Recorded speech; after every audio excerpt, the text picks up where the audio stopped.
Hi guys, welcome back to my channel. In this video I will teach you how to use Threads Instagram. So as you know, Thread is latest application from the Meta.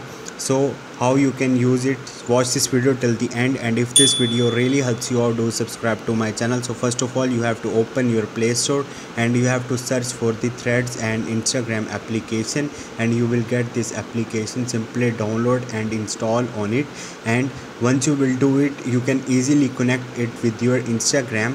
So if you don't know how to sign up on it, you can view my channel to see how to sign up on it.